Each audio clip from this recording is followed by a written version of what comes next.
So good morning to our members, witnesses, and guests. This morning we will discuss the important work of the United States Capitol Police. Let me begin by thanking you and your families for your service to the Congress and the nation. We are grateful to you for your work every day. The United States Capitol Police and its men and women have a long history of service. To put this tradition in perspective, the department is older than half of the 50 states. For nearly 2 centuries, its officers have protected those who work in and visit the Capitol complex. 2 years ago, Mr. Davis and our other Republican colleagues on the committee saw their bravery firsthand.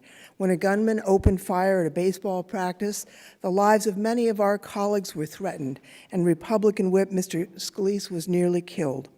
The intervention of the Capitol Police and local law enforcement undoubtedly made the difference that day. Despite being injured, Officers Crystal Griner and David Bailey helped save many lives. Next week, we will commemorate the ultimate sacrifice made by 2 other members of the force. July 24th will mark the 21st anniversary of the murder of Officer Jacob Chestnut and Detective John Gibson, 2 brave Capitol Police officers who gave their lives in the Capitol building protecting the Congress.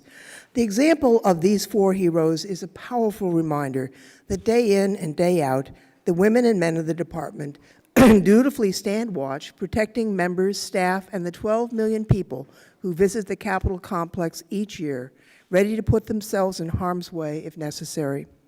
The officers of today's Capitol Police have something in common with the first 4 members of the force back in 1828. A noble commitment to public service that could, in the blink of an eye, entail putting their lives on the line to protect others. But the 1,918 sworn officers and 366 civilian employees of today's force operate in a vastly different world, with threats and challenges that sometimes seem to change by the day. This committee's job is to ensure that the department, like any other legislative branch agency, successfully executes its core mission in a complex and changing world. Our witnesses here today represent the leadership of the department, including our representative to the police board, our brand new chief, the new inspector general, and the president of the union. Each of you has a vital role to play in keeping the Congress secure and operating. The committee's oversight includes ensuring the United States Capitol Police continue to critically review its policing practices to ensure those practices evolve and are refined based on best practices and new information. We want to make sure the department is focused on its core mission, protecting Congress, and has enough resources to do so. Threats to members are coming from new places, from the private messages of social media platforms to intense interactions at public events and town halls. We must understand how the department is adapting to the new threat environment. We also want to understand more about how the department is operating, from your intelligence collection and assessment to your own internal cybersecurity practices and posture. Moreover, the police must seek to ensure the diversity of its employees by establishing sound recruiting practices and sound employee diversity training. A diverse workforce is a strong workforce, and investing in training and development will telegraph to the rank and file officers of the department that Congress is committed to investing in you and your career, and that there are more opportunities for you to compete for roles of increasing and different responsibilities.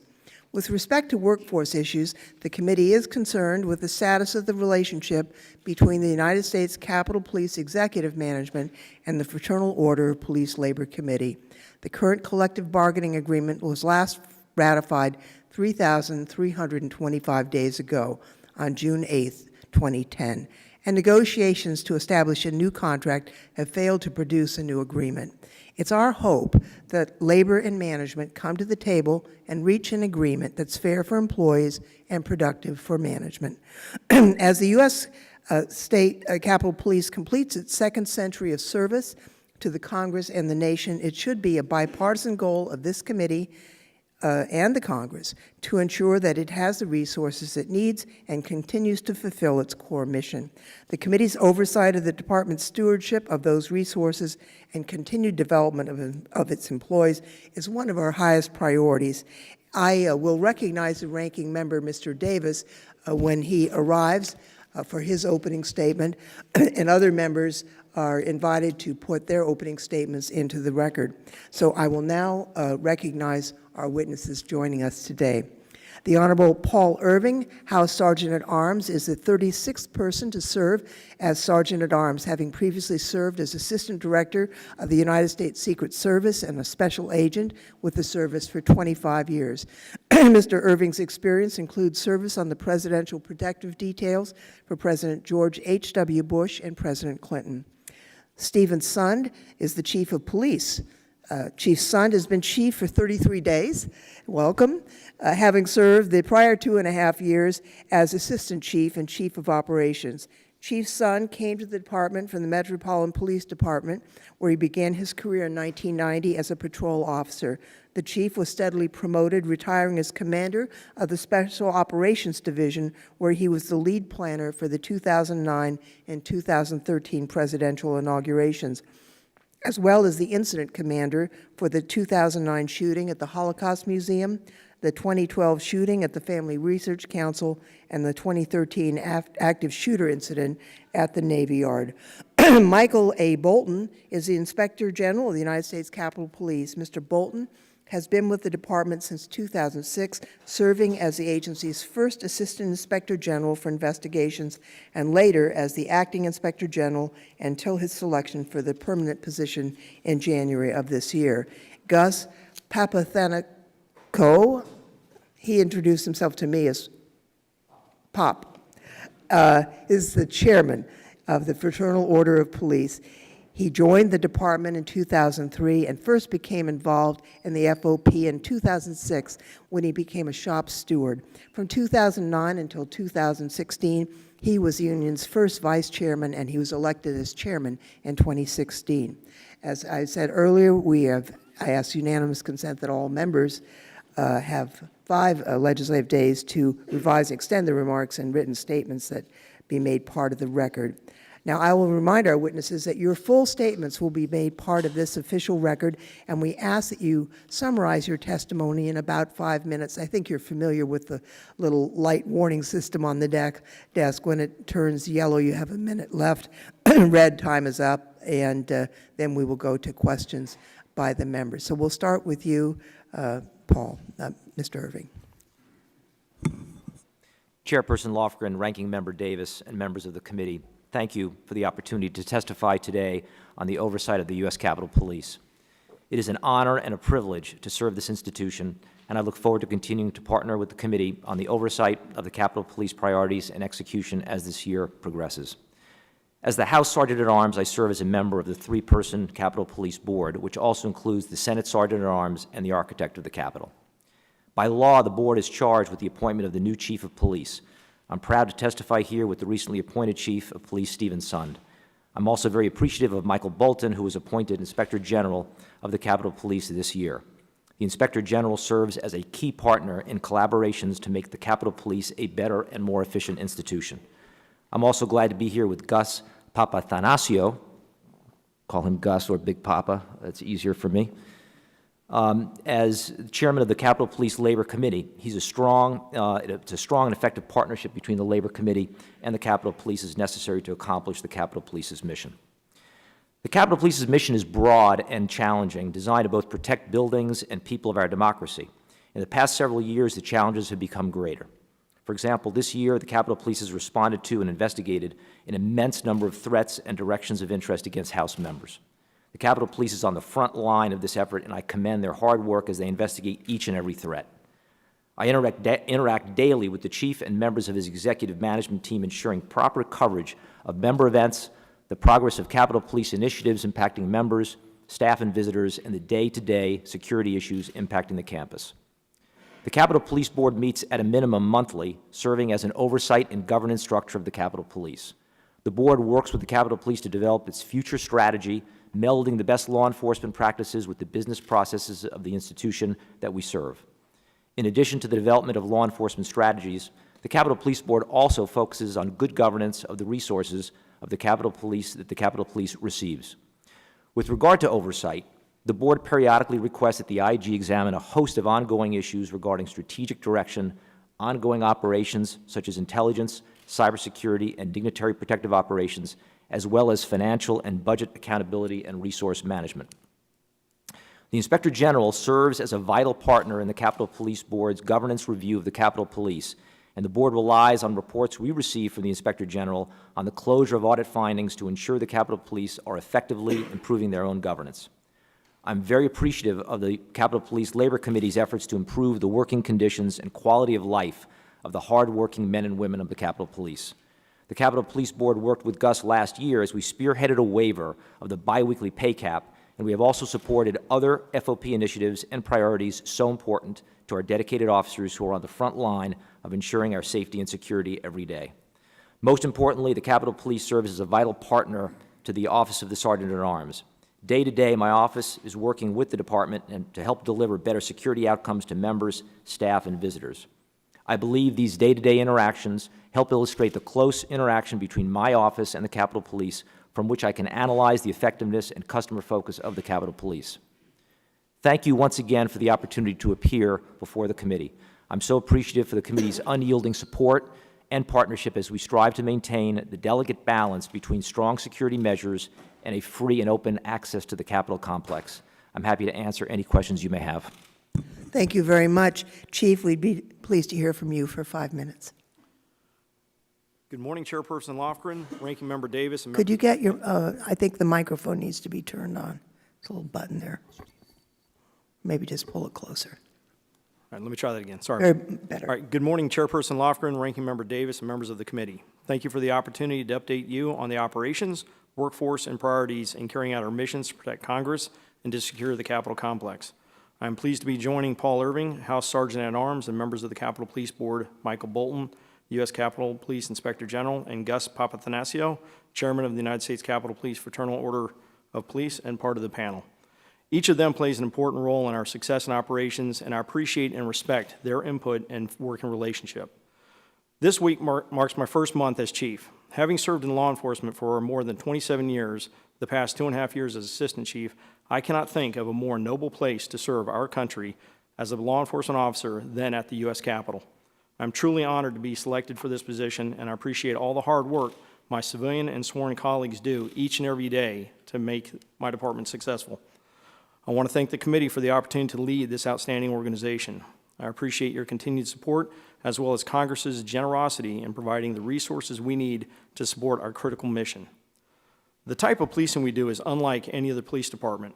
It is highly specialized to focus on the unique requirements of protecting our legislative process and the First Amendment rights of our citizens, maintaining an open and accessible campus, and preventing crime and terrorism. Our daily reality is that the U.S. Capitol remains a desired target for assailants, both domestic and foreign. Therefore, we continually assess the risk and adjust our strategies for addressing any threats. Over the past 5 years, the number of threats that we have been investigating have steadily increased. As a result, we work closely with the Capitol Police Board to augment and strengthen how we protect members of Congress. My priorities and focus areas for the U.S. Capitol Police include enhancing member protection both on and off campus, further enriching the professionalism of the department through training, modern equipment, and leadership, and investing in our employees from recruiting to retirement to encourage personal and professional growth and development. Protecting congressional facilities is a key part of our overall operation. We recently began implementing our security plan for the Rayburn Garage. We are now training our officers and will begin staffing garage security posts in the very near future. We are working with the Sergeant of Arms and our oversight committees on plans to communicate a new procedure prior to their implementation. We are also working on ensuring that we have the appropriate level and scope of leadership and supervision to successfully carry out our mission. This has required a critical look at our organization. I am continuing this evaluation and look forward to discussing recommendations with the Capitol Police Board. To ensure the department's continued success, we will continue to grow its diversity to include the representation of women and underrepresented populations, as well as the inclusion of thoughts and expressions. Our diversity office continues to lay strong foundations for promoting and institutionalizing diversity, equity, and inclusion throughout the organization. Over the past 3 years, we have focused on peer support and crisis management, inclusive mentoring to support career advancement, and succession planning, and increased our cultural competencies. With regard to our recruiting efforts, Our new recruits consist of the top 1% of those who apply to our department. We have been successful in recruiting diverse groups of applicants. For example, our most recent graduates have a wealth of talents and experience. Many of them are skilled in languages to include Arabic, Creole, German, Gujarati, Italian, and Spanish, and that's just one graduating class. Several have prior military services, and all have a deep commitment to our mission. It is not enough to simply attract the best. We also provide our employees with training they need to grow professionally, the equipment and systems they need to work effectively, and the proper tools to ensure they maintain a well-rounded life. Over the next 18 months, this department will play a critical role in developing security plans for the Democratic and Republican national conventions and the presidential inauguration. In fact, we've already begun planning for the conventions and are in the initial planning stages for the inauguration. For 191 years, the United States Capitol Police have quietly and professionally protected Congress, staff, and visitors from harm. As Chief, I will continue building upon this legacy. Again, I want to thank the committee for this opportunity to testify. I look forward to continuing to work with you to ensure we successfully accomplish our mission today while preparing for the challenges and opportunities for tomorrow. I would be happy to answer any questions that you have. Thank you. Thank you. Mr. Bolton, we'd love to hear it from you for 5 minutes. Thank you. Good morning, and thank you for the opportunity to appear before the Committee on House Administration to discuss oversight of the United States Capitol Police. I've been with the Office of Inspector General's office since 2006 when it was stood up and was appointed as the Inspector General in January of 2019. I would like to thank the Committee for its sustained, unwavering support of the United States Capitol Police Office of Inspector General.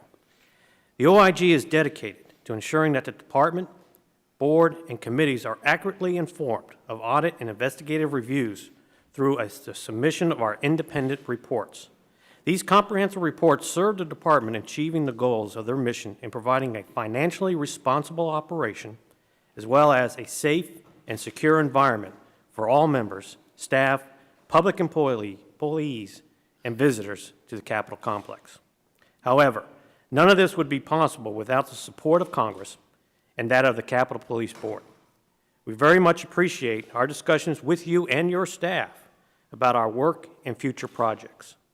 These discussions have provided us with a regular opportunity to provide the committee with important updates about our activities, challenges, and focus.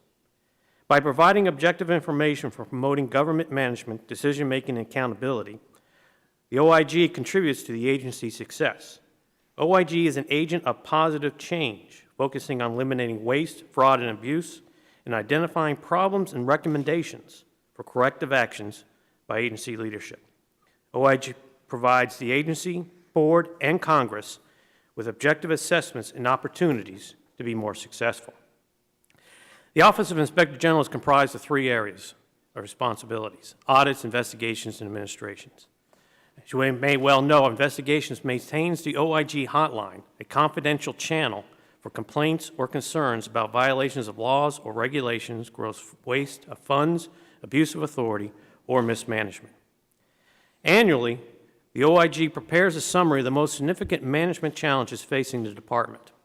The challenges reflect continuing vulnerabilities that OIG identified over the last several years, as well as new and emerging issues the department will face in the coming year. The top management challenges facing the department are: 1, protecting and securing the Capitol complex; 2, strengthening cybersecurity strategies to address increasing threats; 3, strong integrated internal control systems; 4, managing federal contracting more effectively; and 5, human capital management. Protecting and securing the Capitol complex from terrorists and weapons of mass destruction, while at the same time protecting Congress and its staff and welcoming the public, continues to be a major challenge. In several reports, OIG made recommendations designed to bolster Capitol complex security. For example, OIG recommended that the department expand its counter-surveillance pre-screening program by including committee hearings as well as outside entry points such as garages. Congress has indicated that cybersecurity threats are one of the most serious economic and national security challenges facing our nation, and that America's economic prosperity in the 21st century will depend on cybersecurity. As cybersecurity threats become increasingly sophisticated, more numerous, Capitol Police faces the challenge of reevaluating and expanding traditional approaches to security information technology systems. Although making progress in improving human capital operations during the past year, the department sometimes lacks the basic management and capabilities needed to effectively and efficiently implement new programs and policies. The department faces new and more complex challenges, including budget constraints, recruitment, training of new officers, and evolving security threats. At this time, the department is in the process of formulating a strategic plan for FY 2020 and beyond, which provides the department an opportunity for ensuring diversity, inclusion, equity, and associated data analytics are at the forefront for the department and its employees. In addition, OIG will continue to review policies and procedures related to discipline as the department moves forward in this ever-changing environment. For fiscal year 2019, department challenges remain at 5, but overall progress has been made possible by the actions of the Chief Administrative Officer, and the leadership and staff within the department. Thank you for the opportunity to appear before you today. I'll be very happy to answer any questions the committee may have. Thank you very much, and we'll hear from our last witness, the Chairman of the Fraternal Order of Police, Mr. Papathanasio. Am I close? You got it. Thank you. Good. Good morning, Chairperson Lofgren, Ranking Member Davis, and members of this committee. I'd like to once again thank you for giving me the opportunity to testify before you in this setting on behalf of the FOP USCP Labor Committee. Once again, I am deeply humbled and honored to testify before you on behalf of the men and women that protect this institution daily. As I enter my 17th year with the U.S. Capitol Police, I've been with the union's executive board for over a decade. Joining me today are members of my executive board, First Vice Chairman Keith McFadden, Second Vice Chairman Vinnie Summers, and former union chairman Jim Conzos. Also with me is legal counsel for the union, Megan Michak and Greg McGillivray. After I testified before this committee last year, I had hoped to see some positive changes within the department. However, the atmosphere has remained the same. As I stated last year, our labor union plays a vital role in the operation and success of this department. To foster a positive and constructive relationship between management and its sworn employees is critical to the success of this agency. However, there is an us versus them mentality that existed within this department for as long as I've been here. This mentality needs to end, and it needs to end now. Everyone who works for this department is on the same side and has the same goal, and that's to protect Congress. I truly believe that this agency has the potential to be one of the best law enforcement agencies in the world. However, despite the hard work and dedication of the employees of this department, I don't believe we are there yet. With the recent retirement of former Chief Arosa, I quickly endorsed Chief Sund to succeed the former chief. I felt that Chief Sund was the most qualified and best suited to lead this department in the right direction for years to come. I also endorsed Inspector Tom Lloyd to be the next Assistant Chief with the USCP Board. Chief Arosa and I had a good working relationship over the last 3 years of his tenure, but we disagreed on a lot of issues, including discipline. In fact, we were at opposite ends of the spectrum on terminations. With respect to our disagreements on discipline, 2 months ago I attended Chief Arosa's retirement party. During his speech, he stated that he was responsible for hiring 1,600 sworn officers, but he also stated that some believed that he may have fired 1,600 officers. Although there was some laughter, I didn't find that amusing one bit, as I have personally witnessed the stress and heartache officers have endured,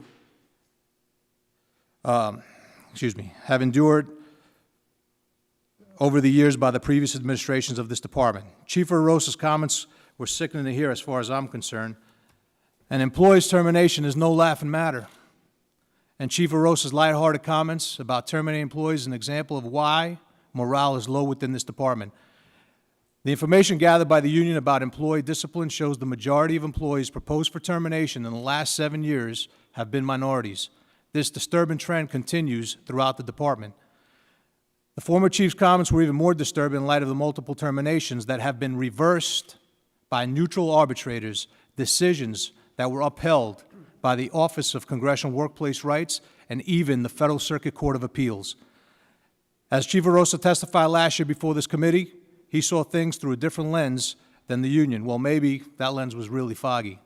The recent Federal Court of Appeals decisions where the union and the employees prevailed unanimously speaks volumes about how this department has been run and how unreasonable management has been. However, none of these cases should have gone that far. If the department had reasonable leadership with a fair-minded approach to its employees, this expensive and protracted litigation could have been avoided. Chief Son and I have a good working relationship as well, and I hope that together we can work on resolving issues that can take this department to a new level. However, I will call on Chief Son to address the lack of transparency for which the department has suffered under previous administrations. Some of the issues and concerns addressed by the union and will continue to address are improving officer morale, balanced work and family life, pay scale and pay cap issues, parking for new officers, lack of training, promote career advancement, progressive discipline not being adhered to by the CBA, fair treatment of all bargaining unit members, good faith negotiated, resist cuts to pensions to the USCP and all federal law enforcement, enhance law enforcement retirements as we outlined in the 2012 GAO study, the union's proposed pay scale compression, resolving grievances at low levels, promote the well-being of officers, improve working conditions. These are just some critical issues we need to work on collectively to make positive changes for this department, for both management and employees, as these issues affect us all. Once again, I am proud of the men and women of the United States Capitol Police. I am proud to be their union leader.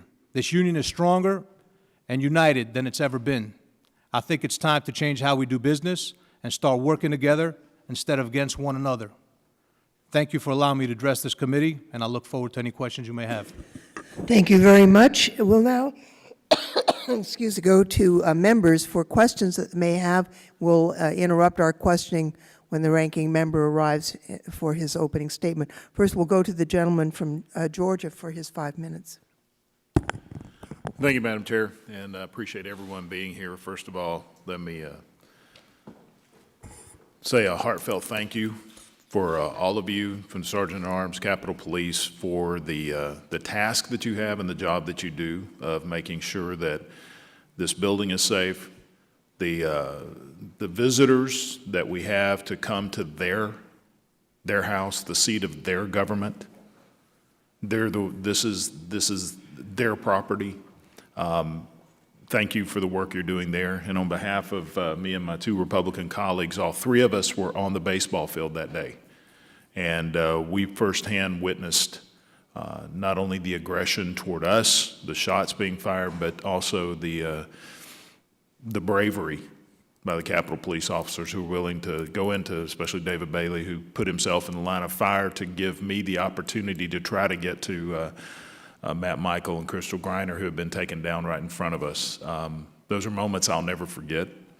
And so I think it is our responsibility to make sure that not only do you have the tools and the resources you need to do your job, but work closely with you to make sure this is done effectively and efficiently.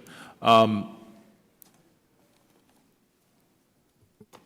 2 years ago, we received a briefing that the threats against members of Congress was at a historic high. Chief Son or Mr. Irving, where are we today as far as the threats against members of Congress? Has it subsided some, or is it still growing?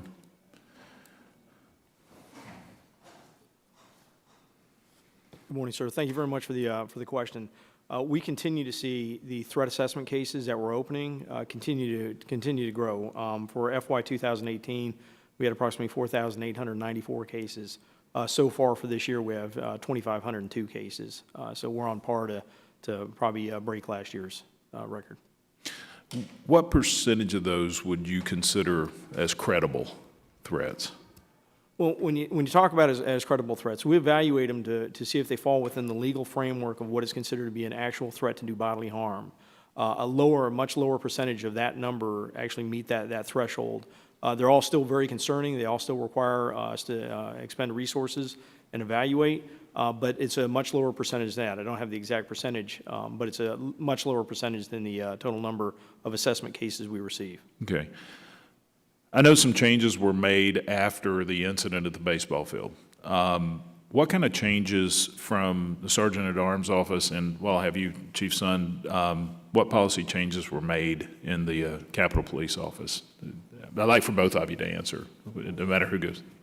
Okay, I'll take it first, and then, Chief, yeah. I'll pass it to you. So some of the most salient changes that we've instituted is a paradigm shift from a traditional threat assessment that would yield very little, if any, Capitol Police support to a member who is now receiving higher than average threats or direction of interest communications, we now provide enhanced support to their office in terms of security services. We will liaise very heavily with local law enforcement in their districts to ensure that they're covered for public events. We ask that they provide us their schedule, for example, let us know when they're going to be making public appearances or traveling about, and we'll coordinate with local law enforcement and at times Capitol Police depending on their activity. So that enhanced level of support is something that was not previously done to the basis that we're doing today. To add on that, we've worked to evaluate a lot of our resources, specifically some of our tactical capabilities and our uniform capabilities, to create them into a little more agile resources that we're deploying more often on to provide support for members' protection when they're locally in the NCR region. In reference to some of the comments made by Mr. Irving, we work very closely with the House Sergeant at Arms in evaluating some of the requests from the member's office to evaluate events that they're having both in their districts and around here, to coordinate law enforcement coordination, to provide support and help provide a little additional protection for those events. Okay. I know in my office I have a person who is my security point of contact. At some point, he's going to be leaving because he's a retired Navy veteran, worked with the SEALs and all that, and so we're assessing someone else to come in. Is there a training program? If not, is there a way that we could develop one that we could actually give some enhanced training to our district staff that are points of contact for security, how to report threats, how to secure your offices, what's the best practices for security back for members and staff? Yes, Congressman, we actually have a robust program, law enforcement coordinator program, and we interact with the district offices and encourage those law enforcement coordinators to work with our office. We provide a lot of support, documentation on how to secure member events, what to do in terms of member security, not only in their office, but residences, district office staff. So we do provide security awareness briefings and other briefings to these law enforcement coordinators, but certainly will encourage additional training as well, which we can enhance. Okay, thank you. I yield back. Thank you. The gentleman from North Carolina is recognized for 5 minutes. Thank you very much, Madam Chair, and let me just begin by associating myself with the words of Mr. Laudermilk as it pertains to the work of United States Capitol Police and the Sergeant at Arms Office. I have had nothing but positive experiences with both offices over the 15 years that I've been in Congress, and so thank you very much for what you and your men and women do every day. I know that you could not do it alone, and I know that you don't even suggest that you have done any of this alone. You have hundreds, if not thousands, of people who support you in your work, and thank you for that.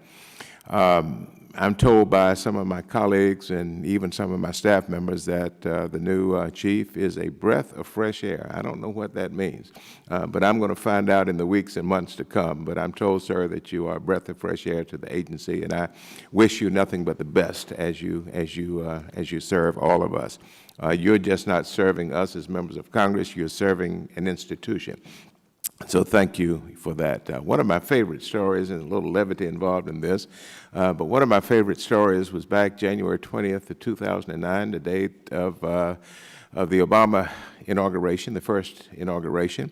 I had a guest in town who was disabled, and I had to go way out in Northwest to pick him up and to put him in my vehicle and transport him to the Capitol. And as I was doing so, the traffic was, as you can imagine, horrendous. But then I saw a street that was absolutely closed down. It was no traffic on the street, and so as a member of Congress with my plate and all of that stuff, my pen, I thought I could go down this empty street, and I did. What I didn't realize was that the pedestrian traffic had been backed up in the tunnel. And at that very second that I went down this street, the barricade was lifted, and immediately tens of thousands of visitors descended upon that street. And the next thing I knew, I was right behind the Hyatt Regency, New Jersey Avenue. When I looked around, there were tens of thousands of people surrounding my car, and I could not move. And so I knew I was going to miss the inauguration. And so I called the Sergeant at Arms office. They took my dilemma quite seriously. They contacted the United States Capitol Police, and they did as well, and I was extricated from that situation. I won't go into the detail about how that happened, but I was extricated from that situation. Another story very quickly, I was on a vacation at a resort here in the United States, and the police from that town knocked on the door to my hotel room and said that there had been a report of me committing a crime there at the beach, which was absolutely absurd. It was just foreign to anything that I knew anything about. And immediately once I proved myself to the local police, they apologized and left. But the thought occurred to me that it could be bigger than what it appeared. And so I called the Sergeant-at-Arms at Capitol Police just to make sure that I was not overreacting, and I was assured that I was not overreacting, and immediately the Capitol Police contacted the Chief of Police of the town and worked through the situation and made sure that I was safe from that point on. And so I just used those two examples just to say, you're here for us, and we thank you so very much.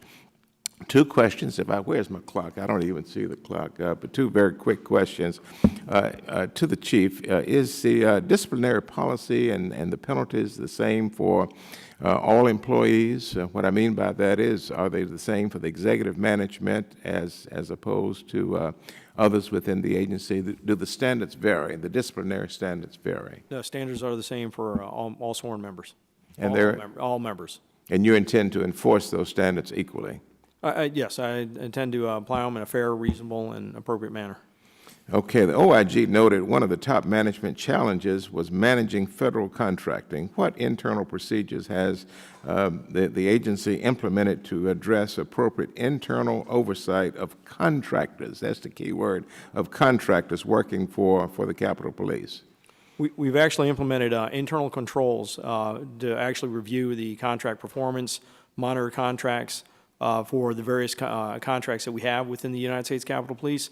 In addition, we've recently started a program that we're going to be rolling across the department that'll do those more additional internal controls to make sure that we're following up on additional comments and recommendations from the IG, and those will also apply when it's fully rolled out to the contract compliance review. So we do review contract performance and our performance with the various contracts that we have in place right now. Thank you. I encourage you to continue to do that, continue to look at the diversity of the agency from top to bottom and make it the most diverse police force in America that reflects the people that you represent. Thank you. I yield back. Thank you very much. The gentlelady from Ohio is recognized for 5 minutes. Thank you very much, Madam Chairman. Thank you all so much for being here. Let me just say that my interactions with the Capitol Police have been very, very positive. Mr. Chairman, if there was just one thing you could do that would change the morale of this department, what would it be? Ma'am, thank you. That's a good question. Actually, there's a lot of things I would change to change the morale of the department, but right now the discipline is, from the previous administrations, has been severe, and I want to work with Chief Sund to kind of tame down the discipline because it's kind of set a different tone throughout the agency. And just to show you those couple termination cases that we have before the Federal Circuit Court of Appeals that were decided in our favor, the department, saw it differently than we did, and, we prevailed in the courts. And also with arbitrators. So with the department ignoring arbitrators and the Office of Compliance at the time, which is now the Office of Congressional Workplace Rights, and then, now it's in the federal courts, I think that's one avenue to start. Okay. Chief, do you or someone in your office conduct annual reviews of discipline decisions to determine if there are any trends and how these trends are communicated to employees? We actually look at how the disciplinary cases are reached probably on a fairly regular basis. When we sit down and review the cases, we often will meet with the union, and depending on the type of cases they have come up, we'll review the past history of those type of cases as we're implementing or considering what discipline is going to be implemented.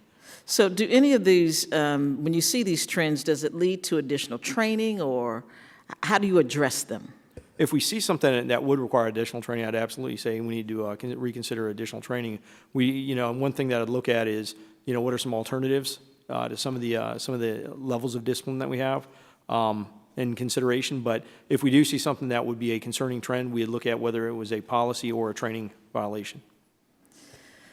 Okay, because kind of what I'm hearing from the chairman is that training or lack thereof is part of the problem. Am I right, Mr. Chairman? Ma'am, you're absolutely right.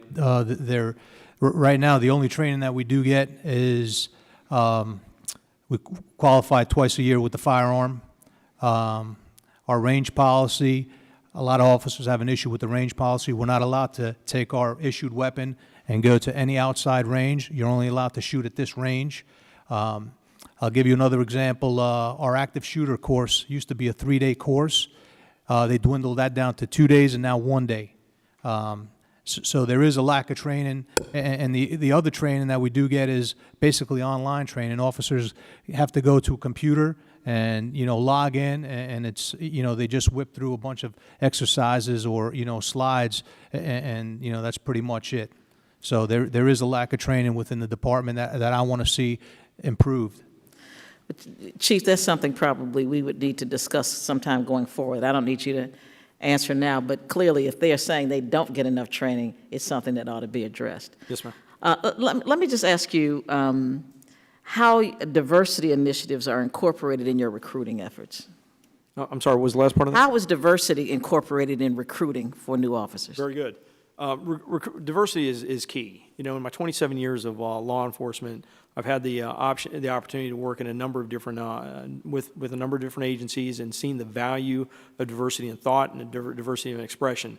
And it's something that we value as an agency. So with recruiting, we look at diversity all the way through the ranks, but specifically for recruiting, we've recently worked in the Chief Administrative Officer, Mr. Braddock behind me, has worked with our diversity officer, Natalie Holder, to develop and work with our PIO to develop Ms. Eva Malecki to look at recruiting from a variety of standpoints. First of all, we look at our recruiting material. We want to make sure that it references a diverse environment, that it references the type of applicant we're looking for.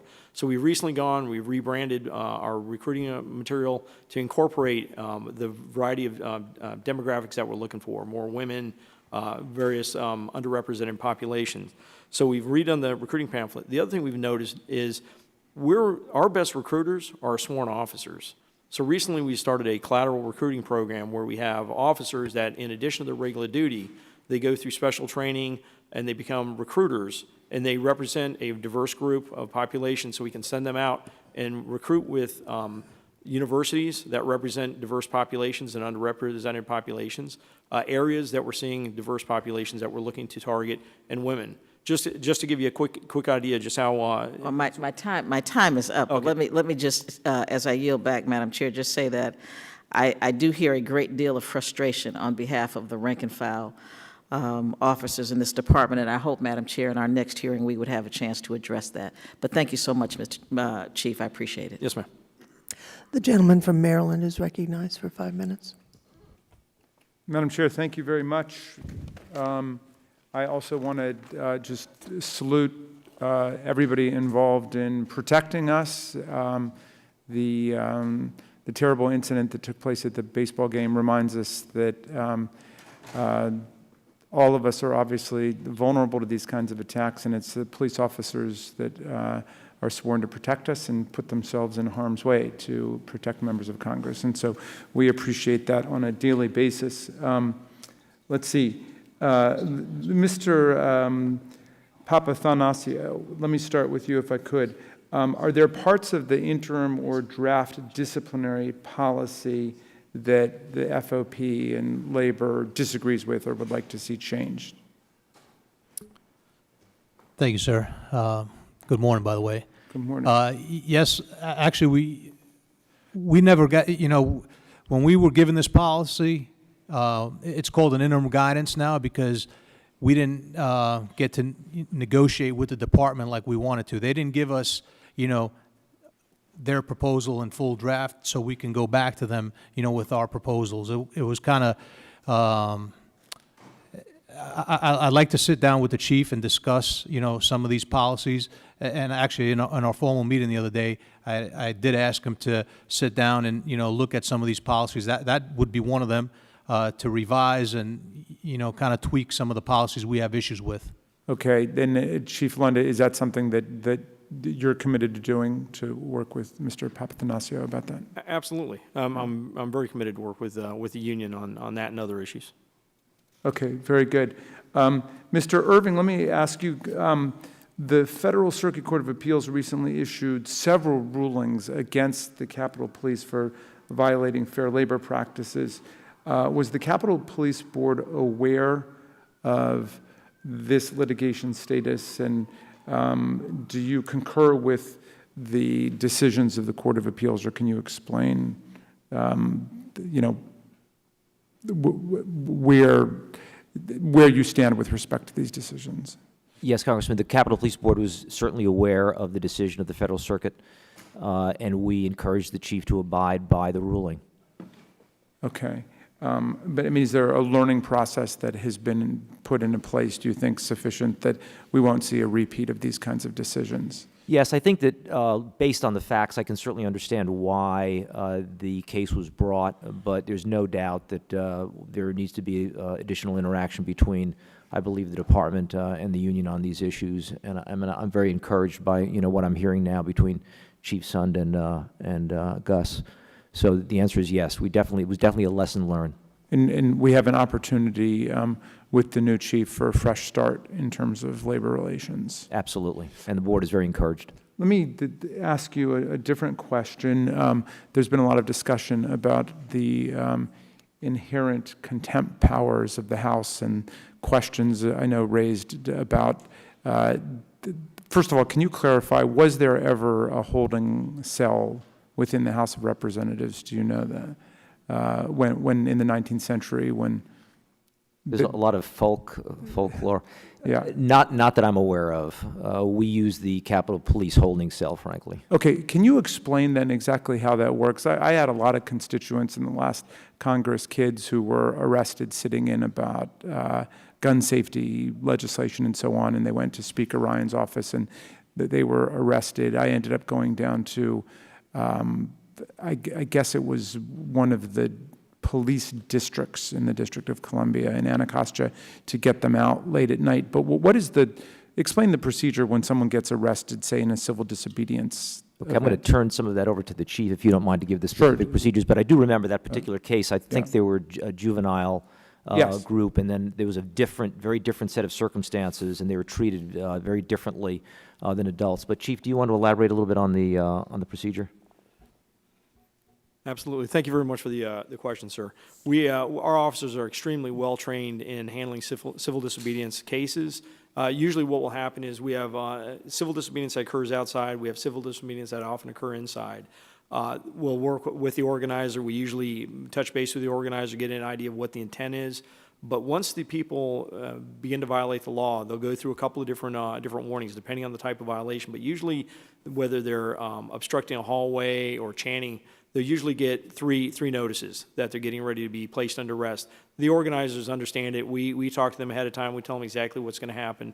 We'll get to the third arrest. Usually at that point, you see the people that will actually be arresting, take a certain stance. The others will back away because they want to make sure they know they're not going to get arrested. Our officers move in. We rarely ever receive complaints. Our officers are very polite. Do you handcuff? Yes, we do. Yep. Yes, we do. We either use handcuffs or flex cuffs. It's a safety requirement. And then we'll move them either down to a processing facility at 119 D Street or our mass processing, or sometimes depending on the number, we'll use a citation release program. So there's no holding area in the Capitol? Not in the building itself, sir. Okay. I yield back. Thank you, Madam Chair. The gentleman's time has expired. I'd like to recognize the ranking member for his opening statement before we go to him for questions. Madam Chair, thank you very much, Madam Chairperson. I apologize for being late, the problem of having two committees. But I'm really honored to be here today, and I really want to welcome Chief Sund to the first hearing. Hope it's going well. It only goes downhill from here. So, look, based on your performance over the last few years, I'm looking forward to working with you in your new position, and I can't think of anybody more qualified and with the unanimity of support coming in since I've been here. So those are some great credentials, but also high hopes, and we got a lot of faith in you, Chief. I do want to thank Sergeant at Arms, Mr. Irving. You've always been there, been willing to talk to me about issues throughout this committee and throughout my tenure in Congress. Thanks for your service, and thanks for being here. Mr. Bolton, thank you for your oversight. It gives us an opportunity to be better members of the oversight panel. And then also, Gussie, Papa, Dappa, Big Papa, thanks, man. You do a great job as the chair. And I can't tell you how many times I see you out there talking one-on-one, working hand-in-hand with the folks that you represent. And that, to me, shows true leadership. And your members should be proud to have you as their chairman, and I'm proud to call you my friend. So I want to thank everyone for what you do for the Capitol Police. And having oversight of the Capitol Police is very special to me, because I can tell you, without the bravery of your officers, the men and women who make up the Capitol Police, I wouldn't be standing here today. Because being on that baseball field in June of 2017, I can tell you I've never been so terrified in my life. But to see the training, the courage of David Bailey and Crystal Griner to fire back at a crazed gunman, I'm going to be honored today to be with my colleague, Mr. Raskin, when he presents another award to those two heroes. And when I'm ever asked, who are your heroes in life? You don't get further than David Bailey and Crystal Griner. They did the Capitol Police the best that anyone could ever ask for in a terrible situation like that. They did what they were trained to do. And that, to me, shows what the men and women of the Capitol Police are all about. You should be very proud of them, as I know I am, and I know you are, and all the fellow officers are. And I believe that every officer that makes up the Capitol Police Force, if put into that same situation that David and Crystal were put in, they would do the exact same thing, and all of us would still be here. The most important mission that you do on a daily basis is to prevent a similar act like that from occurring. And I think you guys do a great job, not without criticism that we will often bring, but with questions. The criticism is questions, and members will have a lot of questions. But thank you for your openness and willing to address those issues. And thanks for making us and the many millions of visitors that come every year feel safe too. We do take our oversight responsibilities very seriously, and that's why you're here today. I've been clear and consistent in laying out what I believe our oversight expectations are. First, we want to improve communications with member offices. Second, we want to build a strong culture of service in everything that you do. Third, we want to see you institute common sense processes and procedures. Mr. Irving and Chief Son, this expectation in particular should be kept in mind during garage security implementation, as well as the use of the Joint Emergency Communication System. And finally, we hope you ensure the House is getting a return on investment for the additional resources that you receive. With additional resources come additional expectations. All of you have laid out important priorities for the 116th Congress. Look forward to continue to work with each and every one of you. I'm honored to know each and every one of you, and I'm honored to get to know every member of the Capitol Police Force that serves this great institution. Thank you for the privilege of allowing me to serve. Thank you for what you do, and I'll yield back, Madam Chair. A gentleman yields back, but is now recognized for 5 minutes for his questions. Well, I didn't know showing up late, I get 10 minutes. This is awesome. I'll Well, you try. get 10 minutes, but not in a row, I'll so. try not to make this a common occurrence. Well, thank you. And Chief Sund, congratulations again on your appointment. I enjoyed getting to know you before you were chief, and I'm, again, really looking forward to working with you in your new capacity. I know you laid out in your testimony, what you expect out of the Capitol Police, but what is your vision, and what haven't you said already that could help us lay out that vision and make sure that we provide the proper oversight for you to be able to do your job? Ensuring the preparedness of the officers out in the field is probably my biggest, my biggest initiative. Ensuring that they've got the right equipment, ensuring that they're The morale is a major issue, but making sure that they're getting the proper training and the proper equipment that they need to do their job.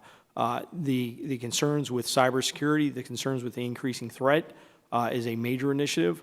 I'm working closely with our Protective Services Bureau and the House Sergeant at Arms on ways that we can improve member security off campus. They do an outstanding job working with the House Sergeant at Arms and the program they have in place to evaluate and assess the different events that the members are involved with, and for law enforcement coordination.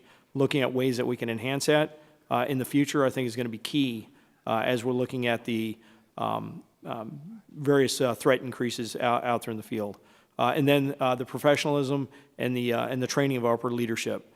I want to look at some opportunities that we have out there, both through some of the universities that are out there, Center of Homeland Defense and Security, for getting some additional training opportunities for our leadership and develop broadening their skills and their horizons.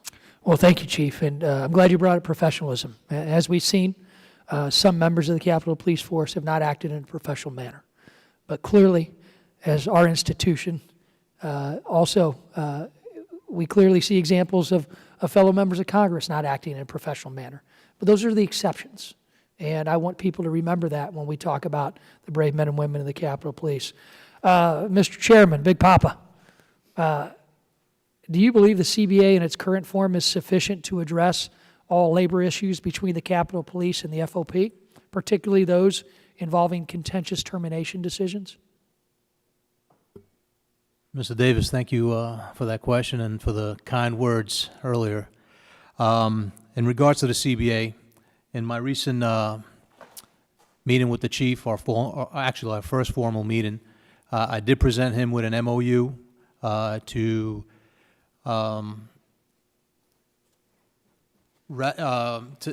basically rip out the back page and sign, for him to sign it, me to sign it, continue with this contract as is, and then have a little cooling off period and try to start negotiating again. Both our teams are actually their negotiating team doesn't exist anymore. I think some have retired or aren't even here anymore. And our negotiating team has gone. One's been promoted. One's leaving the department. So I think we need 2 new negotiating teams set forth. But in the meantime, I asked for him to look at the MOU I presented him with, and the ball's in his court right now. So that's where we're at currently with the CBA.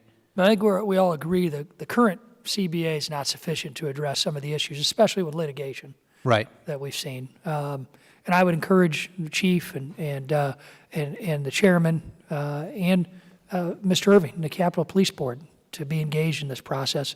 And I think all of us up here would like to see a new agreement, and we certainly hope you can sit down and hammer that out. I think it's the best thing for all of us. It's the best thing for all of you, and continue to move forward. Again, thank you very much for what you do. I appreciate the time that you spend making this campus safe, and I appreciate the heroism and the bravery of David and Crystal and all the Capitol Police who do their job every day. I yield back. Gentleman yields back. I will just offer a couple of comments. First, all of us have praised the dedication and bravery of the Capitol Police.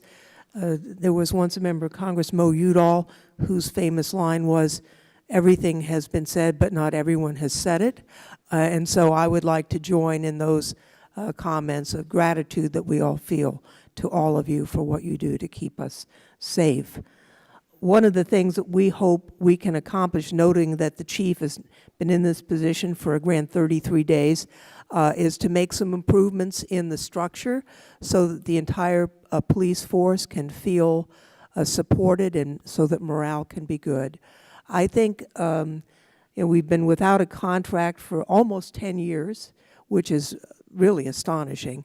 And hopefully, as I said in my opening statement, we can address that issue. I think that not having an MOU that's current causes a whole host of problems. In my experience with employees, knowing what the rules are and knowing that they are evenly applied goes a long way towards people feeling good about what they're doing, understanding what consequences are, and having a sense of transparency is very important in any workforce, in any environment. So I know that that is something that the chief is going to strive for, and we hope that we will be supportive of you as you work towards those important goals. We have continuing changing threats, as has been mentioned, all the way from cyber threats to increasing polarization politically in the country that lead to people who are on the margins, feeling empowered to do things that they might not otherwise have thought of doing. That poses a threat across the country and certainly here in the Capitol. We do appreciate the efforts that you make to make sure that that element is adequately dealt with. With that, I would ask that members submit any further questions that they may have in the next 5 days and keep the record open for that purpose. Thank the witnesses for appearing and all the members for their participation, and call this hearing adjourned. Thank you very much.